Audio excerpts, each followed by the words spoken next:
ఓహో జైలు నుంచి రావడం అంటే హీరోయిజం అయింది, వాళ్ళు రాజకీయ నాయకులు అవుతున్నారు. అక్కడతో ఒక విధానం మారిపోయింది. అప్పుడు అధికారులు సినిమా చూస్తుండేవాళ్ళు, రాజకీయ నాయకులు ఏంద్ర ఇదేని. ఇప్పుడు అధికారులు జైలు పాలవ్వడం అన్నటువంటిది ప్రారంభమైంది.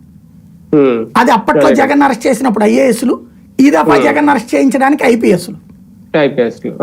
కాబట్టి భవిష్యత్తులో ఏ అధికారికి ఇప్పుడు ఫర్ ఎగ్జాంపుల్ జగన్ టైంలో రఘురామరావు కృష్ణరాజును కొట్టారన్నో, లేకపోతే కాదంబరి జత్వానిని అరెస్ట్ చేశారన్నో కొంతమంది ఇప్పుడు అరెస్ట్ అవుతున్నారు, కేసులు అవుతున్నాయి.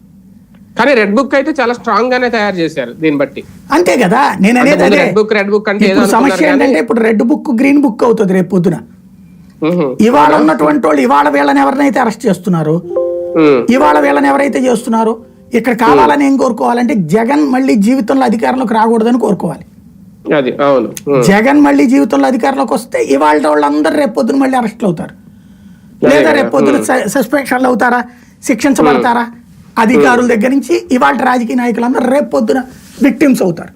కాబట్టి ఇవాళ కోరుకోవాల్సింది ఏంటంటే జగన్ మీద ఇప్పుడు చేస్తున్న ప్రచారాన్ని మరింత సీరియస్గా చేసి జనంతో జగన్ అనేవాడు అసలు వద్దు, అతను ఉంటే ప్రమాదకరమైన ఫీలింగ్ క్రియేట్ చేసి రేపు మాపో భవిష్యత్తులో ఎలక్షన్స్లో తెలుగుదేశం వర్సెస్ జనసేన అనే టైప్ క్రియేట్ చేసి జగన్ని రానియకుండా చేసి రాజకీయాల్లోకి తీసుకెళ్తే సాధ్యం.